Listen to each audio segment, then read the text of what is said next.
जय श्री राम, जय हिंद, जय भारत। दोस्तों, स्वागत है आप सबका एक बार फिर से आपके अपने चैनल स्काई स्पीक्स पर।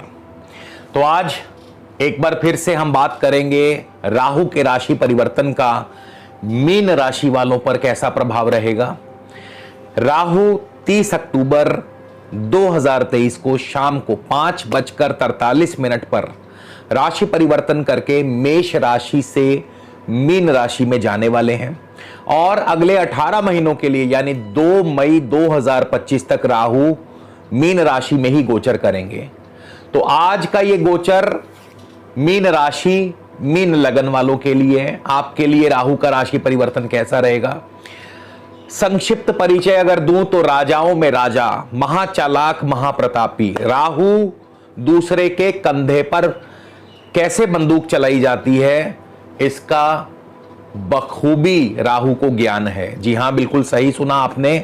दूसरों के माल पर ऐश करना, राहु जब लगन में आते हैं तो कुछ ऐसा ही फल प्रदान करते हैं। तो आज का वीडियो बहुत खास, बहुत दिलचस्प होने वाला है। कहीं भी जाइएगा मत, वीडियो को शुरू से लेकर अंत तक जरूर देखिएगा। और अगर आप हमारे चैनल पर नए हैं तो कृपया चैनल को सब्सक्राइब कर लें, बेल आइकन वाला बटन जरूर दबाएं ताकि कोई भी हमारा वीडियो मिस ना हो। पर्सनल कंसल्टेशन के लिए स्क्रीन पर जो नंबर दिखाई दे रहा है, इस नंबर पर आप हमें अपना व्हाट्सएप के माध्यम से जन्म विवरण भेजें, यानी आपका नाम, आपकी जन्म तिथि, समय, स्थान, आपका प्रश्न, आपकी समस्या हमें लिख करके भेजें। आपको पूरा मार्गदर्शन मिलेगा, शुल्क लागू रहेंगे। आगे बढ़ते हैं। और जैसा मैंने बताया, आज का ये गोचर जो है मीन राशि मीन लगन दोनों के लिए है। आप दोनों देख सकते हैं, कोई दिक्कत वाली बात नहीं है। आगे बढ़ने से पहले राहु के बारे में थोड़ा सा जानकारी प्राप्त कर लेते हैं। एक संक्षिप्त सा राहु का परिचय। राहु जो हैं एक असुर थे स्वर भानु नाम के, और जिस समय समुद्र मंथन हुआ, अमृत कलश निकला, तो असुरों में और देवताओं में युद्ध छिड़ गया। सबका मन था कि भाई पहले हम अमृत पिएं, लेकिन भगवान विष्णु ने बीच बचाव किया, मोहिनी रूप धरा और देवताओं को अपनी युक्ति से अमृत पान कराने लगे। लेकिन स्वर भानु बहुत चालाक था, उसको पता लग गया कि ये विष्णु की चाल है। वो जाकर के छद्म वेश धारण करके देवताओं की पंक्ति में बैठ जाता है और जैसे ही भगवान विष्णु उसे अमृत पान कराने लगते हैं, तुरंत उसी समय सूर्य और चंद्रमा जो है उसे पहचान करके भगवान विष्णु को बता देते हैं और भगवान विष्णु सुदर्शन चक्र से उसका सर जो है धड़ से अलग कर देते हैं। लेकिन अमृत बूंदें उसके हलक में गिर चुकी थी और तब तक वो अमर हो चुका था। तो यहां से पता चलता है कि राहु कितने चालाक हैं, कितने अवसरवादी हैं। साम दाम दंड भेद ये राहु की खास हथियार है। राहु के मतलब नैतिक और अनैतिक कोई चिंता नहीं है, राहु को केवल सफलता पाना है, यही उनका लक्ष्य है। और राहु लगन में यही सब करवाते हैं। ये राहु जो लगन में आते हैं तो ऐसे ही फल प्रदान करते हैं। राहु आसुरी प्रवृत्ति है, तमोगुनी प्रधान है, वात जनित रोग जो है राहु से पैदा होते हैं। और जितनी भी सर की बीमारियां हैं, क्योंकि राहु जब भगवान विष्णु ने उनका सर धड़ से अलग कर दिया था स्वर भानु का, तो जो सर वाला हिस्सा है वो राहु है और धड़ वाला हिस्सा केतु है। तो जितने भी दिमाग में खुराफात आती हैं वो राहु है। जितने भी सर से संबंधी हमारे मन में विचार आते हैं, भाव आते हैं, वो सब राहु हैं। लेकिन राहु सर संबंधी रोग भी पैदा करते हैं, सिर में रोग देना। और इसके अलावा राहु जुआ, शेयर, लॉटरी, गुप्त धन, विदेश यात्रा, इन चीजों के भी कारक ग्रह माने गए हैं। राहु के जो मित्र हैं शुक्र, बुध और शनि, लेकिन मतांतर से कुछ विद्वान शुक्र को राहु का शत्रु भी मानते हैं, लेकिन बुध और शनि जो हैं ये परम मित्र हैं राहु के। वहीं सूर्य, चंद्र, मंगल और शुक्र शत्रु माने गए हैं। कुछ लोग शत्रु मानते हैं शुक्र को, कुछ लोग नहीं मानते हैं। और मेरे अपने विचार में मैं आपको बता दूं कि राहु के साथ शुक्र बैठे हों तो शुक्र का नाश होगा, यानी राहु और शुक्र परस्पर शत्रु हैं। और गुरु केतु सम माने गए हैं, तो यहां पे सम राशि में होंगे राहु, और सम राशि में राहु अक्सर शुभ फल प्रदान करते हैं। इसके अलावा ये शत्रु और मित्र बनाने का अर्थ बताने का क्या अर्थ है, देखिए सीधी सी बात है, राहु आपके मीन राशि मीन लगन में आने वाले हैं। अब यहाँ पे अगर राहु अपने शत्रु ग्रहों से दृष्ट है तो निसंदेह राहु अशुभ फल ही देंगे। लेकिन अगर राहु मित्र ग्रहों के साथ है या आपकी जन्म पत्रिका में आपके लगन भाव में मित्र ग्रह बैठे हो, राहु के मित्र बैठे हो, यानी बुध बैठा हो, शनि बैठा हो, तो ऐसे में राहु शुभ फल प्रदान करेंगे, अन्यथा विपरीत फल प्रदान करेंगे। और डिपेंड करता है कि आपको दशा अंतरदशा भी किसकी चल रही है।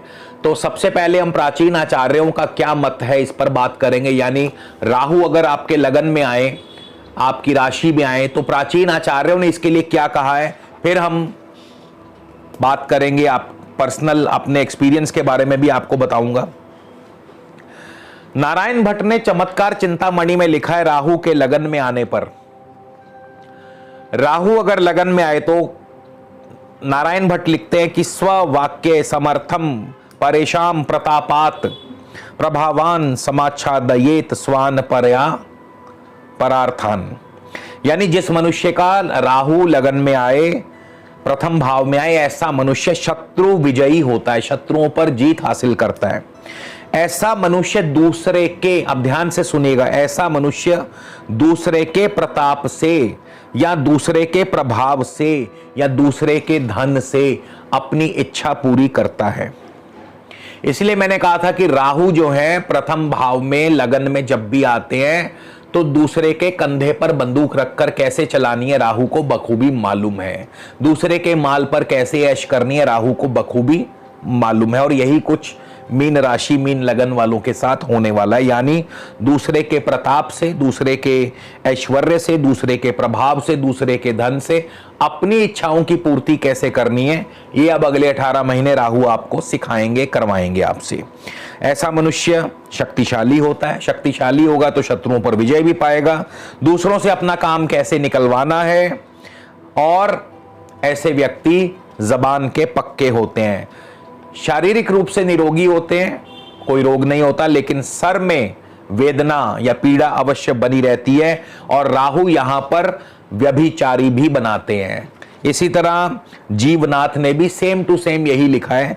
जीवनाथ कहते हैं, प्रतापादनंदस्य प्रभवती समर्थस्तनुगते प्रभावादन्वेषाम तमसी सहस्त्रादच्छयति स। यानी जिसका जन्म लगन में राहु आ जाए, जन्म लगन में राहु या प्रथम भाव में राहु, तो ऐसा व्यक्ति दूसरे के प्रताप से सामर्थ्यवान होता है, दूसरे के प्रभाव से और दूसरे के धन का स्वयं उपयोग करता है। ऐसा व्यक्ति शत्रुओं से रहित होता है, अपने काम को निकालना इसे बखूबी आता है, और ऐसे व्यक्ति को द्विभार्या योग भी बनता है। यानी राहु जो है प्रथम भाव में आपको व्यभिचार में फंसा देते हैं, पर स्त्री गमन, द्विभार्या योग, ऐसे योग भी बना सकते हैं, और दूसरे के धन का उपयोग अपने स्वार्थ के लिए ऐसा व्यक्ति करता है, ये भी राहु आपसे करवाते हैं। इसी तरह महेश जो ज्योतिष के प्रकांड पंडित हुए, उन्होंने भी राहु के बारे में, अब इन्होंने राहु के बारे में थोड़ा सा नेगेटिव भी कहा है कि ऐसा व्यक्ति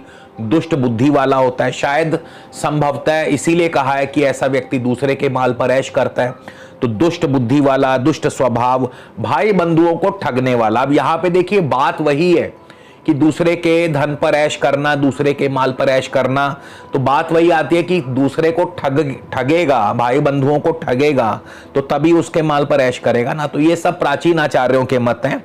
सिर में वेदना रहती है, ऐसा व्यक्ति कामी होता है, कामातुर होता है, दुराचारी होता है, वाद विवाद, दूसरों से झगड़ने वाला और फिर उन झगड़ों से फायदा लेने वाला, मतलब दूसरों से वाद विवाद करके स्वयं का फायदा निकालने वाला। मानसागरी में राहु अगर प्रथम भाव में आए तो मानसागरी में राहु के लिए शुभ लिखा है कि ऐसा व्यक्ति कुल का उपकारी होता है, यानी कुल का उपकार करने वाला, लेकिन व्यर्थ बोलने वाला, पापी होता है, और साहसी भी होता है, यानी रिस्क टेकिंग होता है, इसको रिस्क लेने आते हैं। मंत्रेश्वर महाराज ने भी लिखा है कि राहु जिसका लगन में आए, प्रथम भाव में आए, ऐसा व्यक्ति धनी और बलवान होता है, और ऐसे व्यक्ति को शरीर के ऊपर के हिस्से में, यानी सिर वाले हिस्से में, इसे कोई ना कोई रोग अवश्य होता है, जैसे सिर में वेदना, सिर में दर्द होना, ये सभी होते हैं। एक ऋषि हरिवंश हुए हैं, उन्होंने भी राहु के बारे में अच्छा लिखा है, बढ़िया लिखा है। उन्होंने लिखा है कि राहु अगर लगन में, केंद्र में, त्रिकोण में उच्च का हो या शुभ राशि में हो, तो उच्च संस्थे अपि कोणे तनो मानवम भूप तुल्यम सद्द्रव्यम प्रकुर्वाद अहि। भूप तुल्यम, भूप तुल्यम यानी राजा के तुल्य के समान, राजा के समान। तो हरिवंश कहते हैं कि जिसके भी लगन में राहु हो ऐसा व्यक्ति राजा समान धनी होता है। यानी राहु का अच्छा और बुरा दोनों प्रकार का फल बताया है। अधिकांश जो आचार्य हैं उन्होंने राहु का फल जो मेन जो बातें बताई हैं कि राहु दूसरों के धन पर ऐश करवाते हैं, दूसरों के माल पर ऐश करवाते हैं और कैसे काम निकलवाना है ये समझाते हैं। राहु दूसरों से अपना काम कैसे निकलवाया जाए, सिर में रोग, सिर में दर्द आदि, सिर में पीड़ा, ऐसे रोग भी देते हैं। व्यक्ति कामी होता है, व्यभिचारी होता है, तो इन चीज़ों पर थोड़ा अंकुश लगाना पड़ेगा आपको। और वाद विवाद करने वाला होता है, झगड़े करने वाला होता है और उन झगड़ों में अपना फायदा ढूंढने वाला होता है। तो कुछ इस प्रकार का राहु का विचार है। और जो पर्सनल ऑब्जर्वेशन है मेरी, उसमें भी राहु अगर प्रथम भाव में आए तो ऐसा व्यक्ति शत्रुनाशक होता है। और इसमें कोई दो राय नहीं कि उसकी अपनी कमाई हो ना हो, लेकिन उसके पास पैसा कहीं ना कहीं से आता रहता है। ये पैसा दोस्तों के माध्यम से, मित्रों के माध्यम से, 2 नंबर के कार्यों से या इधर उधर के कामों से, मतलब कहां से आता है मालूम नहीं, लेकिन राहु पैसा देता रहता है। और ऐसा व्यक्ति जो है बहुत ज्यादा महत्वाकांक्षी होता है और इस चक्कर में नैतिक और अनैतिक का बिल्कुल कोई ध्यान नहीं रखता है। यानी जरूरत से ज्यादा महत्वाकांक्षा ऐसे व्यक्ति को, यानी आपको अनैतिक कार्य करने पर मजबूर कर सकती है। इसका थोड़ा आपको ध्यान रखना होगा। वाद विवाद में आप विजयी होंगे। और अगर राहु पर शुभ दृष्टि हो, यानी आपकी कुंडली में अगर राहु शुभ दृष्ट है, मित्र ग्रहों से दृष्ट है, तो फिर ऐसा व्यक्ति महाप्रतापी और प्रभावशाली, मतलब उसका रसूख बहुत होता है, राजा का बहुत करीबी होता है, यानी किसी बड़े अफसर का करीबी होगा और उस बड़े अफसर का रौब दिखा करके ऐसा व्यक्ति अपना काम दूसरे लोगों से निकलवा लेता है। तो ये भी राहु की एक खासियत है। और अगर शत्रुओं से दृष्ट हो तो सिर में रोग, सिर में पीड़ा, सर में चोट लगना, इसके अलावा ऐसा व्यक्ति दुराचारी होता है, दूसरों को ठगने वाला होता है। तो ये सारी स्थितियां जो है राहु की बताई गई हैं। जब राहु प्रथम भाव में आते हैं तो मीन राशि वालों के राहु प्रथम भाव में आने वाले। अब यहां से राहु की पंचम भाव पर दृष्टि रहेगी तो शिक्षा में बाधा पैदा करते हैं, संतान पीड़ा देते हैं और राजा से धन प्राप्त करवाते हैं। क्योंकि त्रिकोण भाव पर दृष्टि है तो राजा से या उच्च अफसरों से, उनके सहयोग से, उनकी कृपा से जो है उसको धन जो है मिलता रहता है। सप्तम भाव पर दृष्टि पार्टनरशिप में झगड़े, पार्टनर के साथ अनबन, दाम्पत्य सुख में कमी और कष्ट पैदा करती है, विवाह कार्यों में बाधा पैदा करती है। नवम भाव पर दृष्टि विदेश यात्रा करवाती है, लेकिन पिता को कष्ट, और ऐसा व्यक्ति अधर्मी भी हो जाता है, यानी अधर्म करने लगता है, धर्म के मार्ग से हट जाता है या धर्म के मार्ग से निकल जाता है, मतलब धर्म के मार्ग से हट जाता है। तो राहु का कुछ इस प्रकार से प्रभाव रहेगा। तो राहु के प्रभाव को कम करने के लिए, अशुभ फलों को कम करने के लिए बहुत जरूरी है कि आप सप्त धान्य का दान करें। राहु का बीज मंत्र ओम राम राहवे नमः, इसका रोजाना 108 बार पाठ करें, जाप करें, तो राहु के अशुभ प्रभाव जो हैं कम होंगे और शुभ फलों में वृद्धि होगी। इसी के साथ दोस्तों आपसे विदा लेता हूं, अगले वीडियो में फिर मिलेंगे। जय श्री राम, जय हिंद, जय भारत।